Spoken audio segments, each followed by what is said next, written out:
సంపద సంపాదించొద్దని చెప్పడం లేదు. కవిగా గమనించండి. మిమ్మల్ని సంపద చెడగొట్టేంతగా సంపాదించొద్దు అన్నాడు ఒక పద్యంలో. సంపాదించిన సంపదలో యాచకులకు ఇమ్మని చెప్పాడు ఇంకో పద్యంలో. పేదవాళ్ళకి ఇవ్వండి, ధనవంతులకు ఇవ్వద్దు ఇప్పుడే అన్నాడు. ఇప్పుడేమంటున్నాడంటే సంపద ఉండాలి, చూసుకోవాలి. ఎందుకంటే ఆ సంపద లేకపోతే మళ్ళీ ఎవడు మనకి దండం పెట్టడు. దానికి ఉదాహరణ చెబుతున్నాడు. నిన్ను లోకం గౌరవించాలంటే సంపద కూడా ముఖ్యమే. నాకు సంస్కారం ఉంది, చదువు ఉంది అంటే కుదరదండి, సంపద కూడా ఉండాలి. మనం ఎవరి దగ్గర యాచించవలసిన అవసరం రాకూడదు, చేయి చాపే అవసరం రాకూడదు. బలయుతుడైన వేళ నిజ బంధుడు తోడ్పడుగాని ఆతడే బలము తొలంగనేని తన పాలిటి శత్రువు అదెట్లు పూర్ణుడై జ్వలనుడు కానగాల్చుదరి సఖ్యము చూపును వాయుదేవుడు ఆ బలియుడు సూక్ష్మదీపమగు పట్టున ఆర్పదగాలి భాస్కరా. సంపద ఉన్నప్పుడే మనకందరూ సాయం చేస్తారు. అన్నీ గోకేసుకుని కూర్చుంటే ఎవడూ సాయం చేయడు. అప్పిచ్చేవాడు కూడా ఇవ్వడు. ఎవడైనా అప్పివ్వాలంటే మనకు అమ్మేసిన పొలాలు కూడా మన పేరు మీద ఇంకా ఉన్నట్టే చెప్పాలి. ఒకడికి నీకు ఎంత పొలం ఉంది అన్నట్ట, పెళ్లి చూపుల వేళ నీకు ఎంత పొలం ఉంది అన్నట్ట, 101 ఎకరాలు ఉన్నాయన్నట్ట. అవునా, 101 ఎకరం అంటే మా మేనమావది ఉందా, నాది ఒకటే అన్నట్ట. ఇది ఎక్కడ లెక్క? మేనమావ పొలం విడిదవుతుందా?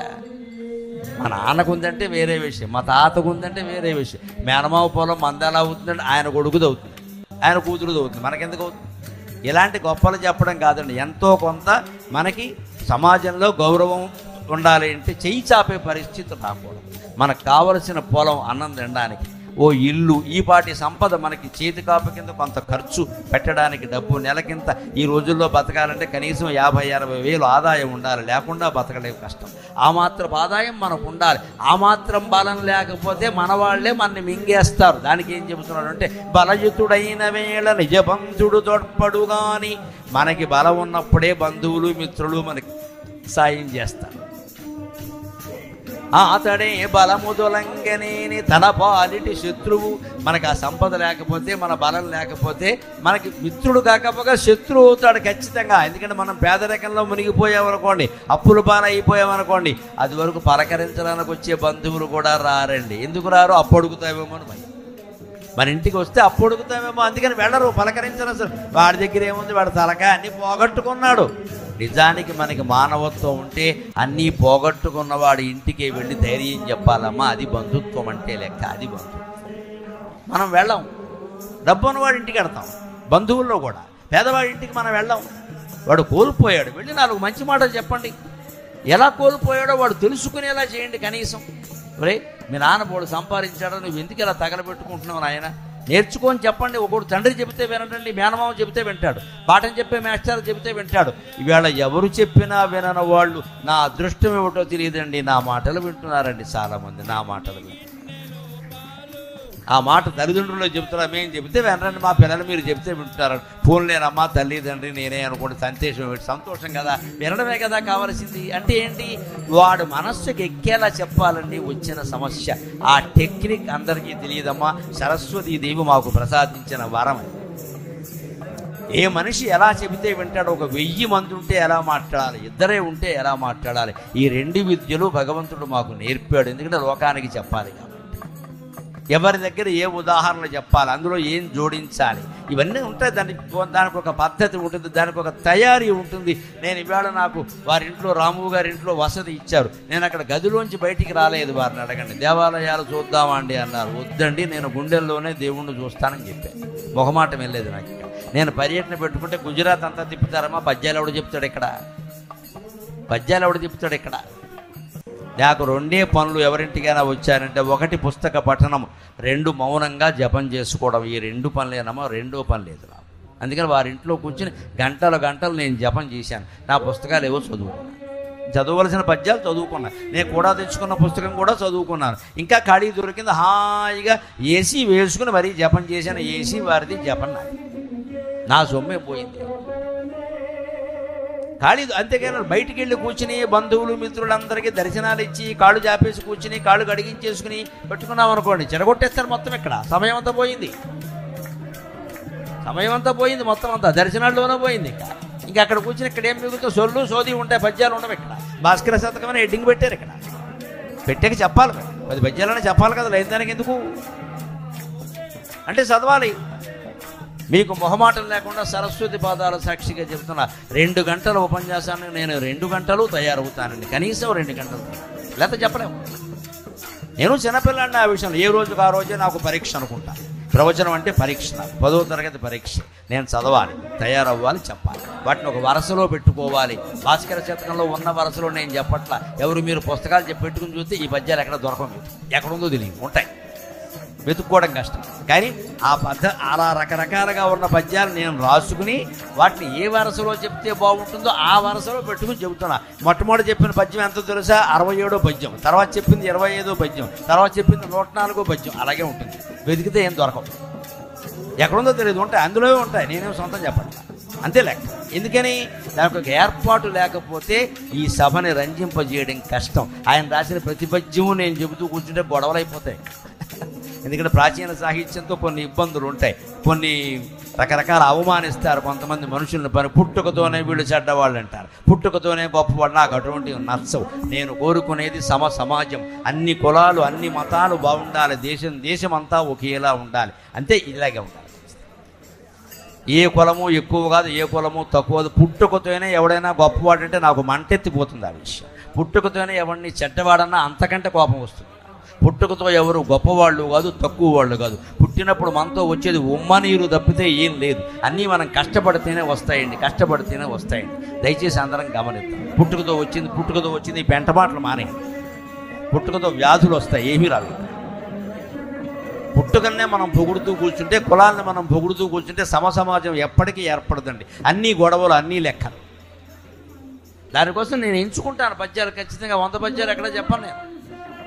ఎందుకంటే మనకు సమాజం బాగుపడటం కావాలి. ఇక్కడ అందరూ సమానమైన భావన కావాలి. ముందు కష్టపడే తత్వం బాగా అలవాటు అవ్వాలి జనానికి. ఆకాశం నుంచి ఊడిపడదు డబ్బు ఎప్పుడు కూడా, మనం కష్టపడితేనే వస్తుంది. అంచేత లోకంలో ఈ లౌక్యం కూడా ఉండాలి. మన సంపద మనం కాపాడుకోవాలి. బలయుతుడైన వేళ నిజబంధుడు తొడ్పడుగా అని ఆతడే బలము తొలంగని తన బాలిటి శత్రువు. మనం బలంగా ఉన్నప్పుడే మన బంధువులు మిత్రులు మనకి సాయం చేస్తారు. మీకు లెక్క ఏమిటో తెలుసా? కురుక్షేత్ర యుద్ధం అండి. ధర్మరాజు ఎంత మంచివాడండి, పాండవులు ఎంత మంచివాళ్ళు. వాళ్ళకి అన్యాయం జరిగింది కదా, కానీ సైనికులు ఎవరి పక్షంలో ఎక్కువ ఉన్నారండి? దుర్యోధనుడి పక్షంలో ఎక్కువ ఉన్నారు. ఎందుకంటే దుర్మార్గం ఎక్కడైనా ఉందా అసలు? లోకంలో ధర్మం అంటారు కదా. కృష్ణ పరమాత్మ బతుకున్న రోజుల్లోనే అధర్మ పక్షంలో 11 లక్షల మంది ఉన్నారు, ధర్మపక్షంలో 7 లక్షలే ఉన్నారండి. ఇది లోకం తీరు, ఇది లోకం తీరు. లోకం తీరు నువ్వు మార్చలేవు.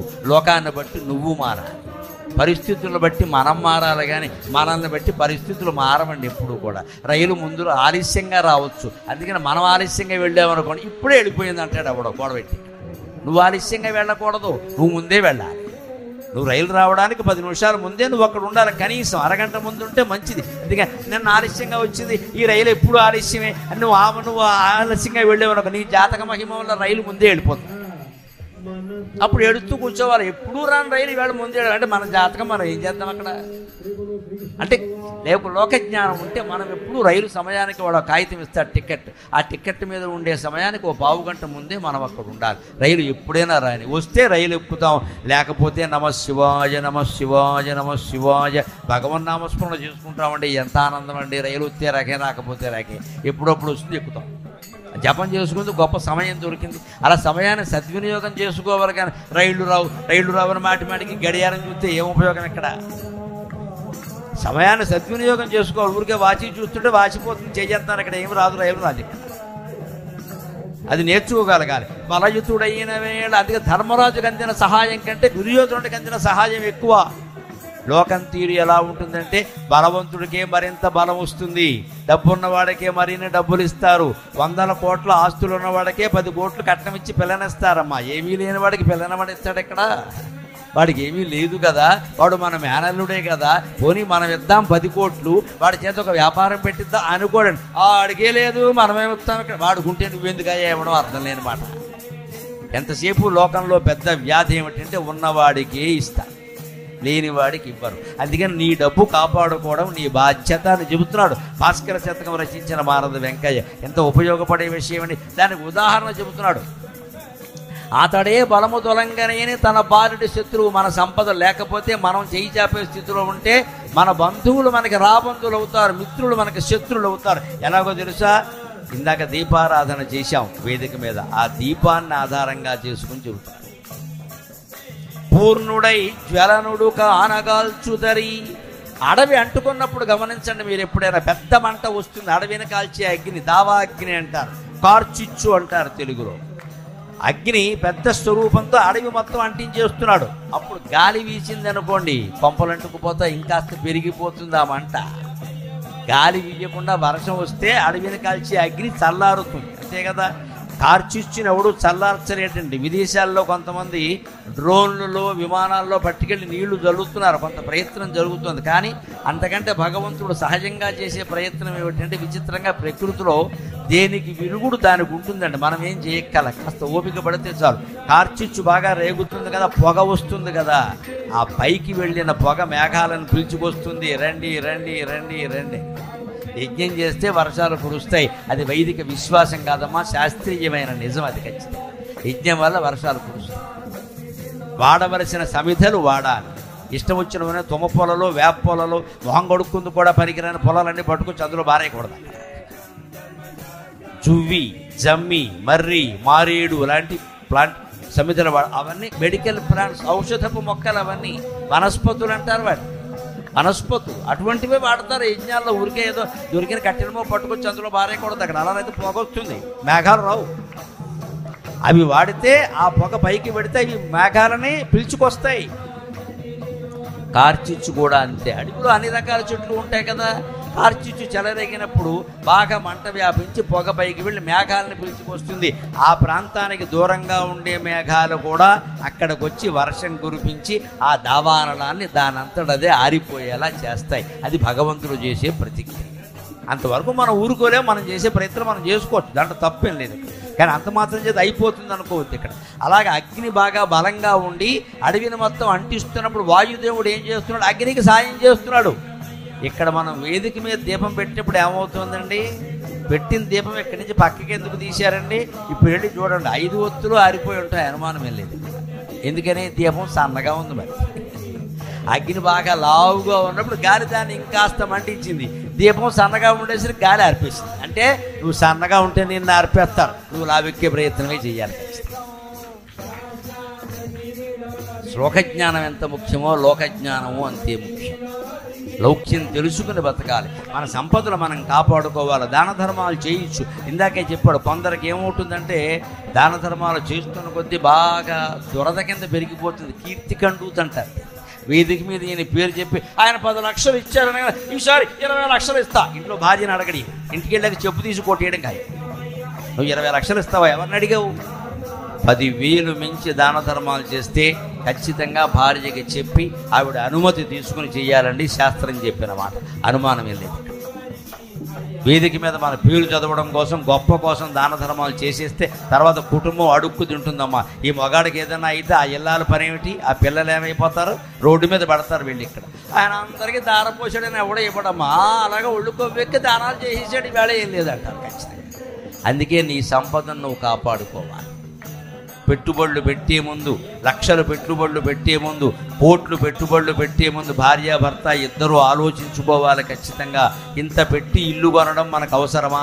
ఇంత పెట్టి స్థలం కొనడం మనకు అవసరమా? మన దగ్గర ఉందా అని ఆలోచించాలి. ఇవాళ ఏం చేస్తున్నారండి? 10,000 చేతిలో ఉంటుంది, ₹1,00,000 వస్తువు కొంటాడు, ఈఎంఐ అంటారు దాన్ని. వీడి దగ్గర ఉన్నది 10,000, వీడు 10 లక్షల వస్తువు కొంటాడు. ఏమనంటే 95% లోన్. 95% లోన్. ఆ బుద్ధి ఉందా నీకు మాట్లాడ్డా? నీ దగ్గర 75% ఉంటే 25% లోన్ పెట్టవయ్యా.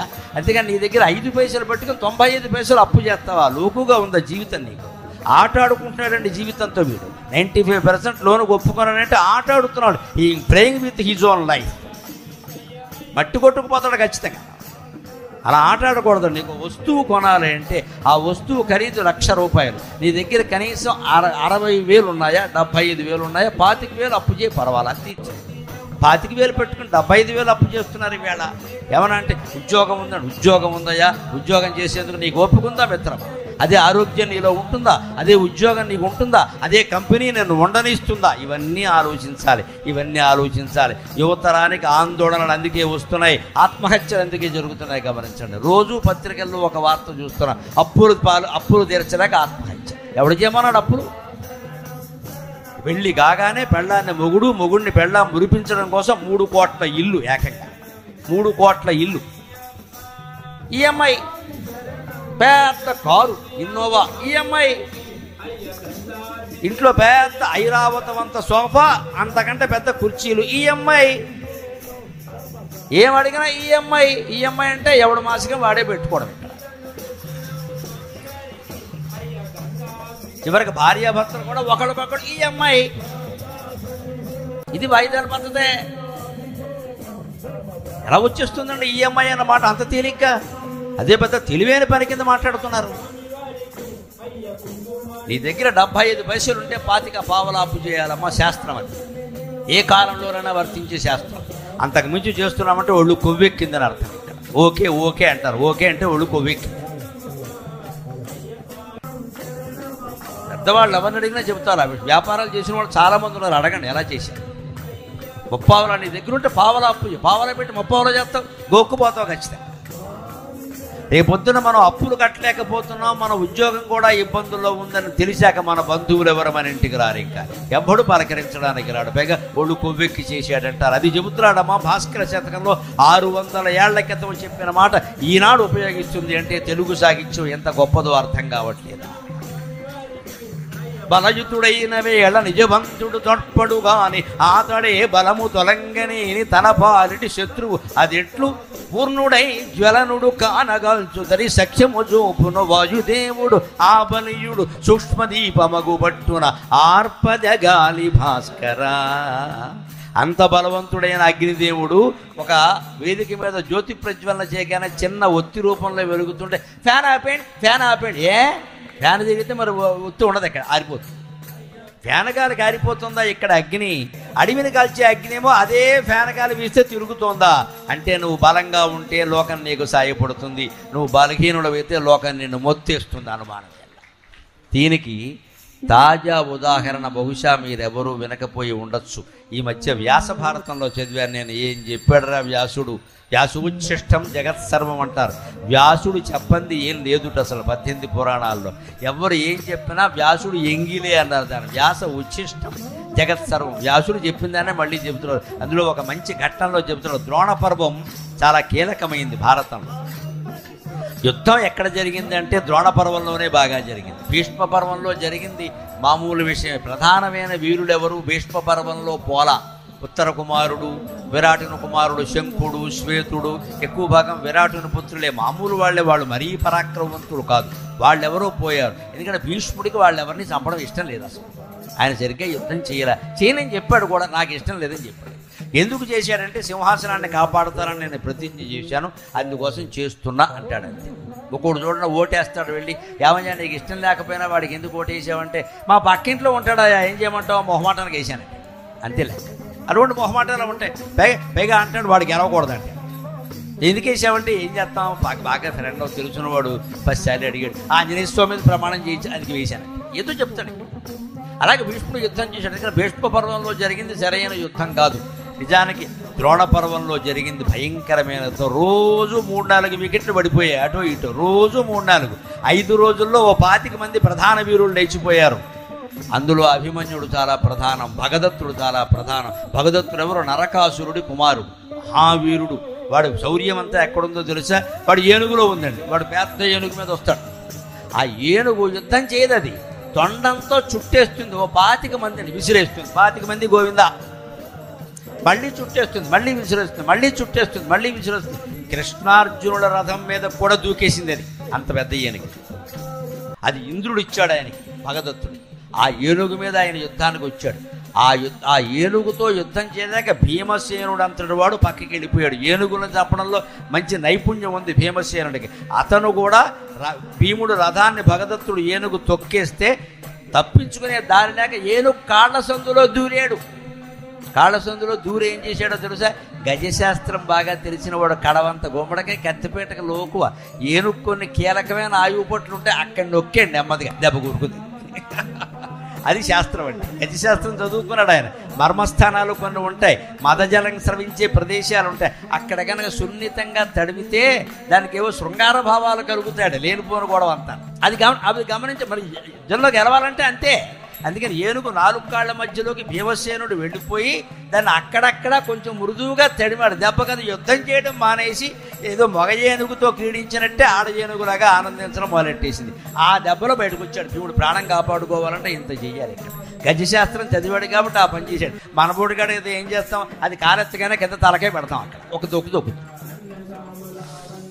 అంతే లెక్క. అలాంటి ఏనుగుని భగదత్తుడు ఉపయోగించి పాండవ సైన్యాన్ని చీల్చి చెండాడేస్తూ ఉంటే అప్పుడు అర్జునుడు ఎదురుగా వచ్చాడు. కృష్ణార్జునుడు వచ్చాడు. కృష్ణుడు మంచి ఉపాయం చెప్పాడు. వీడు ఏనుగుని చంపితే కానీ వీడు చావడు, వీడిని చంపడం వల్ల ఉపయోగం లేదు, ఏనుగు అందరినీ చంపేస్తుంది. అందుకని ముందు ఏనుగును చంపు అని అంటే అర్జునుడు ఒక తీవ్రమైన బాణాన్ని బాగా వెనక్కి ఆకర్ణాంతం చెవుల వరకు సాగదీసి దాని నుదుటి మీద వేశారండి. సరిగ్గా కుంభస్థలానికి కింది భాగం ఉందే అది ఆయువు పట్టు ఏనుగుకి. అక్కడ కొడితే ఏనుగు చచ్చిపోతుంది. సరిగ్గా మావటీయుడు పైన ఉంటాడు, ఆయన అంకుశం పెట్టి అక్కడే పొడుస్తూ ఉంటాడు. మెత్తగా ఉంటుంది ఆ ప్రదేశం. మిగిలిన చోట ఎక్కడ పొడిచినా వీడినో తొక్కుతుంది. ఆ సున్నితమైన ప్రదేశం గమనించి మావటీయుడు పొడుస్తాడు పైన కూర్చొని. ఆ పొడిచే చోట సరిగ్గా బాణం వేస్తే ఏం జరిగిందంటే ఆ బాణం ఏనుగు శరీరంలోకి వెళ్ళిపోయింది, లోపలికే. వెనకాల ఉండే గద్ద ఈకల కుచ్చుతో సహా బాణం ఏనుగు శరీరంలోకి వెళ్ళిపోయింది. అని పిచ్చెక్కినట్టు అరిచి కింద పడుతుంది. అప్పుడు కూడా ఈ భగదత్తుడు ఏం చేశాడు అంటే పైన ఉన్నాడు కదా వీడు, అందుకని ఏనుగులు ఇలా కొట్టి పైనుంచి లే లే లే వాడిని తొక్కే అంటాడు. వాడి ఆజ్ఞ ఇది వినలేదు. దానికి మంటెత్తిపోతుంటే ఆజ్ఞ ఎక్కడెక్కడ. ఇప్పుడు గెలిస్తే దానికి, ఓడిపోతే దానికి మంటెత్తిపోతుంది. అర్జునుడు వేసిన బాణం లోపలికి వెళ్ళి అవయవాలు మొత్తం చీల్చేస్తుంది, లోపల పరుగుపడుతోంది బాణం. దానికి పిచ్చెక్కిపోయి తట్టుకోలేక అది ఏం చేసిందంటే అక్కడ వ్యాసుడు ఒక అద్భుతమైన శ్లోకం రాస్తాడు. మనకు అవసరమైన సందేశాన్ని అందిస్తాడు. ఖచ్చితంగా డబ్బు దాచుకోవడం ఎంత అవసరమో చెబుతాడు ఏనుగుతో జరిగిన యుద్ధంలో. ఇది వేదాంతాన్ని యుద్ధాన్ని కలగలిపి వర్ణించడం అంటే. సగరీ భగదత్తేన ప్రేర్యమాణో ముహుర్ముహు, సగరీ భగదత్తేన ప్రేర్యమాణో ముహుర్ముహు, నకరోతి వచస్తస్య దరిద్రస్యేవ యోషిత అంటాడు. ఈ దరిద్రస్యేవ యోషిత అన్నది మనం బాగా పట్టుకోవలసిన.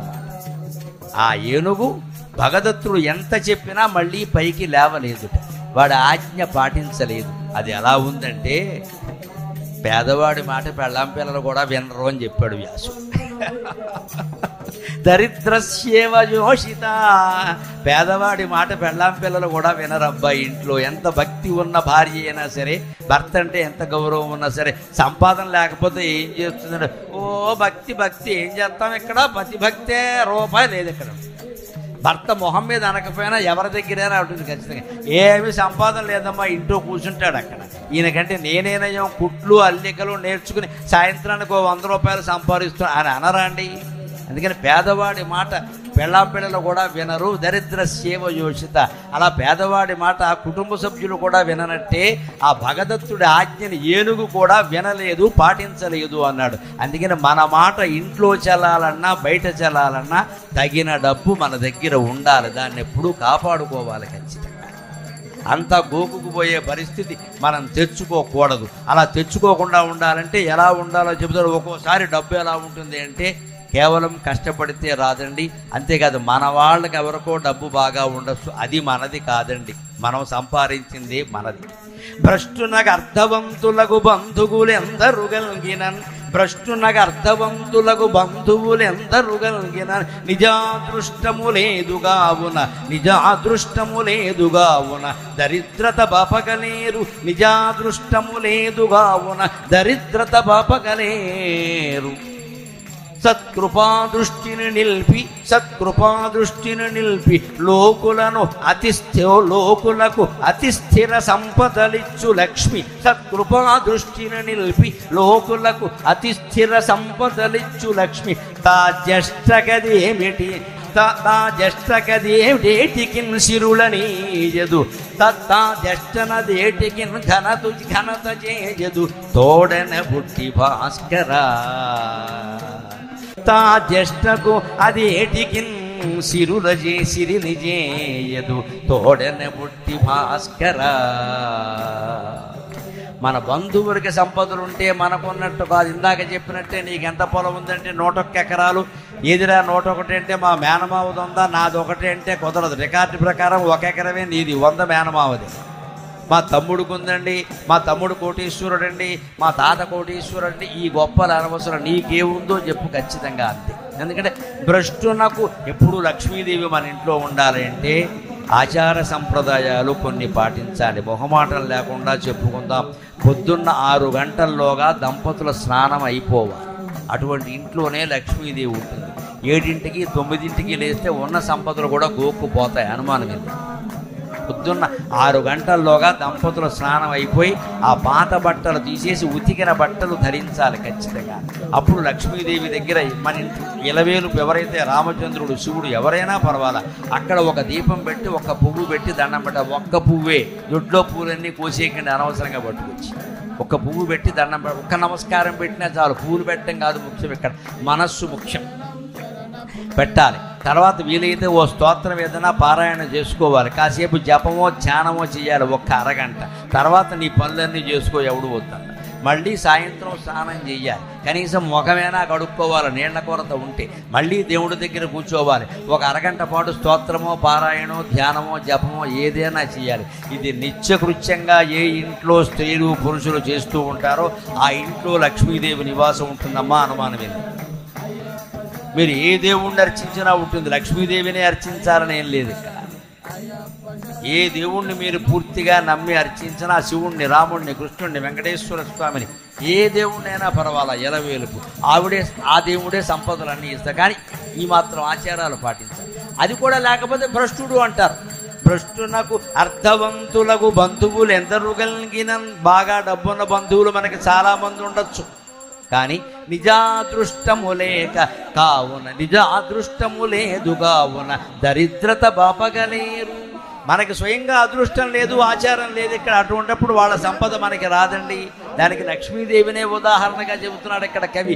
ఎవరికీ తోచని ఉదాహరణ ఇది సాహిత్యంలో. సత్కృపాదృష్టిని నిలిపి లోకులకు అతి స్థిర సంపదలిచ్చు లక్ష్మి. అందరినీ చల్లగా చూసి అందరికీ సంపదలిచ్చేటువంటి లక్ష్మీదేవి సొంత అక్కగారు దరిద్ర స్థితిలో ఉంటే రూపాయి ఇవ్వలేదండి. అది లెక్క.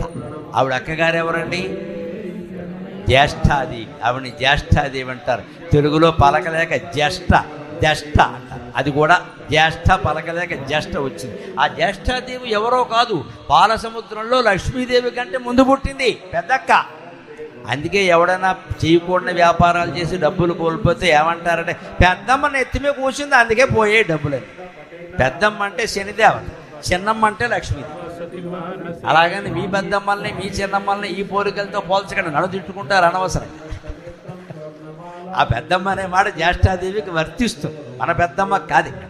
పెద్దమ్మ అనే పేరు ఉంది ఎందుకంటే ఆవిడ పట్టుదల పట్టు కూర్చుంటుంది. లక్ష్మీదేవికి జ్యేష్ఠాదేవికి తేడా ఏమిటంటే, అదృష్ట దేవత మన ఇంటి తలుపు తడుతుందట, తీస్తే లోపలికి వస్తుంది, తీయకపోతే పక్కింటికి వెళ్ళిపోతుంది. జ్యేష్ఠాదేవి అలా కాదు, కాలింగ్ బెల్ల కొట్టి నువ్వు తీసే వరకు అక్కడే కూర్చుంటుంది. పైగా జుట్టు విరబోసుకుని గోక్కుంటూ కూర్చుంటుంది, పేలన్నీ గడపలో పోసి.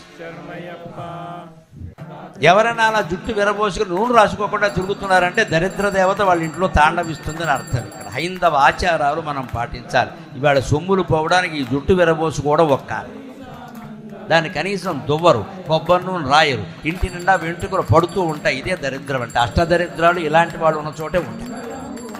ఖచ్చితంగా జుట్టుకు నూనె రాసుకోవాలి, దువ్వుకోవాలి. ఆ వెంట్రుకలు ఎవరి మీద పడకూడదు. హాల్లో కాదు, పడకటింట్లోనూ హాల్లోనూ కూర్చోకూడదు. వీధిలో కాస్త వీధి గడప ముందు గాలి వేసే చోట కూర్చోవచ్చు. మనం ఫ్యాన్ వేసుకోకూడదు, ఫ్యాన్ వేస్తే వెంట్రుకలన్నీ ఇల్లంతా పడతాయి. గాలి వేసే చోట మనం కూర్చొని చిక్కు తీసుకుని దువ్వుకుని చక్కగా రాసుకుని ఇంట్లోకి రావాలి. అప్పుడు ఖచ్చితంగా ఆ పూర్వం వాళ్ళు తీసిన చిక్కుని ఇలా వేలికి చుట్టేవారండి బాబు, ఇలా వేలికి చుట్టేవారు. ఇప్పుడు కూడా వేలికి చుడుతున్నారు, అమ్మేస్తున్నారండి. అది కూడా తయారైంది. నమశివాయ. వేలికి చుట్టం ఎందుకంటే అమ్మేడే, ఇంత జుట్టు కూడా అమ్ముకోవడమే. ఇంత దరిద్ర స్థితిలో ఉన్నాక మన ఇంట్లో లక్ష్మీదేవి ఎందుకు ఉంటుందండి? అది పోనీ అవతల భారతం ఎవడో ఒకడో అమ్ముకుంటే అది చుట్టేసి ఇలా దాచేసి దాన్ని అమ్మేయడం. మనమే అంతే జుట్టు అమ్ముకునే స్థితిలో ఉన్నాం. ఇక్కడ ఆచారాలు కొన్ని పాటిస్తే తప్ప ఉండదు. అందుకని లక్ష్మీదేవికి అక్కగారు జ్యేష్ఠాదేవి ఏం చేస్తుందంటే తలుపు కొట్టి కాలింగ్ బెల్ కొట్టి 3-4 సార్లు నొక్కి, ఒకవేళ పలకట్లేదేమో, ఎందుకంటే కరెంటు లేకపోతే కాలింగ్ బెల్ పనిచేయదు కదా. అందుకని మనం బయటికి వెళ్ళే వరకు గుమ్మం దగ్గరే కూర్చుని ఏడుస్తూ రాగాలు ఎడుతూ ఉంటుంది. అక్కడ ఏడుస్తూ ఇంకా శని చాలు మనకి. మనం ఎప్పుడు తలుపు తీస్తే అప్పుడు లోపలికి వస్తుంది. ఇదే వీళ్ళిద్దరి మధ్య తేడా. ఇంతకీ ఆ అక్కగారే తనకంటే ముందు పుట్టింది పాలసముద్రంలో, లక్ష్మీదేవి కంటే ముందు పుట్టింది. కానీ ఈ లక్ష్మీదేవి సంపదలు అక్కగారికి ఇవ్వచ్చు కదండి, తోబుట్టువే కదా. తన తోబుట్టువు కూడా ఇవ్వలేదు లక్ష్మీదేవి, లోకమంతటికి ఇస్తోంది. కానీ ఎందుకంటే ఆవిడ జుట్టు విరబోసుకోవడం కారణంగా, నూనె రాసుకోకపోవడం కారణంగా, మాసిన బట్టలు తొడగడం కారణంగా, కళావిహీనమైన ముఖంతో ఉండడం కారణంగా అటువంటి వాళ్ళ ఇంట్లో సంపదలు ఉండవు, శాస్త్రం చెప్పిన మాట. అందుకని తన సొంత అక్కగారైనా ఈవిడ సొమ్ము ఆవిడికి రాలేదు కదా. మన బంధువుల సొమ్ములు మనకెక్కడి నుంచి వస్తాయండి, పని లేక మనం సంపాదించుకోవాలి. కానీ అందుకే మనం సంపాదించుకోవాలంటే బాగుండాలి ఖచ్చితంగా. ఇక్కడ ఇంకొక తాత్విక రహస్యం చెబుతా. పాలసముద్రంలో ముందు పుట్టింది శనిదేవత, తర్వాత పుట్టింది లక్ష్మీదేవ. అంటే అర్థం ఏమిటండి? పాలసముద్రం అంటే మన మనస్సు. మన మనస్సులో ముందు వచ్చే ఆలోచనలు ఎప్పుడు శనిగుట్ట ఆలోచనలే వస్తాయి. కాస్త ఆలోచించగా తర్కబద్ధంగా ఉండే ఆలోచన లక్ష్మీప్రదంగా ఉంటుంది. అది మనం దృష్టిలో పెట్టుకోవాలి ఖచ్చితంగా. రెండవ ఆలోచన చాలా గొప్పది, లెక్కెట్టకూడదు ఒకటోది రెండోదని. మొదటి ఆలోచన అంటే ఎప్పుడు ఆవేశంలో వస్తుందండి. ఎప్పుడే మొదటి ఆలోచన ఎప్పుడు ఆవేశంలో వస్తుంది మనకి.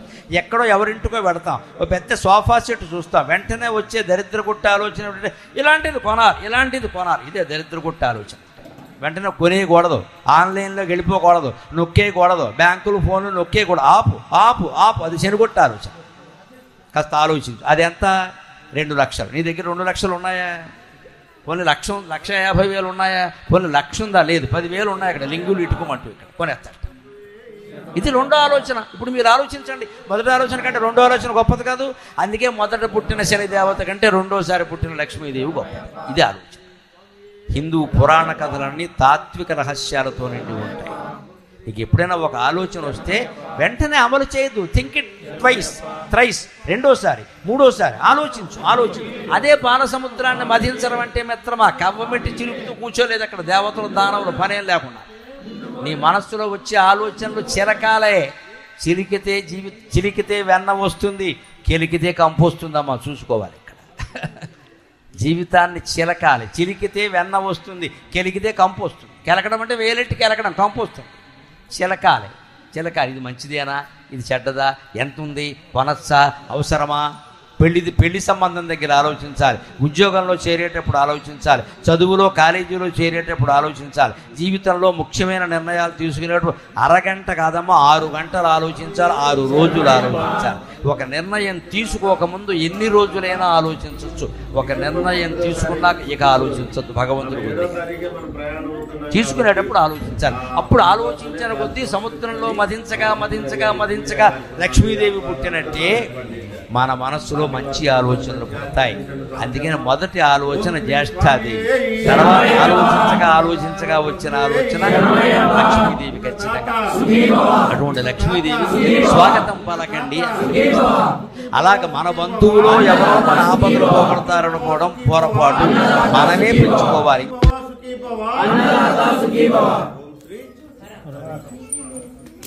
స్వామి పాదం అయ్యప్ప పాదం, స్వామి పాదం అయ్యప్ప పాదం, స్వామి పాదం కక్షి స్వామి పాదం, కట్ట స్వామి పాదం అయ్యప్ప పాదం, స్వామి పాదం అయ్యప్ప పాదం, అయ్యప్ప పాదం స్వామి పాదం, స్వామి పాదం అయ్యప్ప పాదం, అయ్యప్ప పాదం స్వామి పాదం, అయ్యప్ప పాదం, అయ్యప్ప పాదం స్వామి పాదం, స్వామి పాదం అయ్యప్ప పాదం, అయ్యప్ప పాదం, అయ్యప్ప పాదం స్వామి పాదం, స్వామి పాదం అయ్యప్ప పాదం, గురు స్వామి పాదం గురుస్వామి పాదం అయ్యప్ప పాదం గురుస్వామి పాదం అయ్యప్ప పాదం అయ్యప్ప పాదం స్వామి పాదం స్వామి పాదం అయ్యప్ప పాదం అయ్యప్ప పాదం స్వామి పాదం స్వామి పాదం అయ్యప్ప పాదం అయ్యప్ప పాదం స్వామి పాదం గురుస్వామి పాదం అయ్యప్ప పాదం గురుస్వామి పాదం అయ్యప్ప పాదం గురుస్వామి పాదం అయ్యప్ప పాదం అయ్యప్ప పాదం స్వామి పాదం స్వామి పాదం అయ్యప్ప పాదం అయ్యప్ప పాదం స్వామి పాదం స్వామి పాదం అయ్యప్ప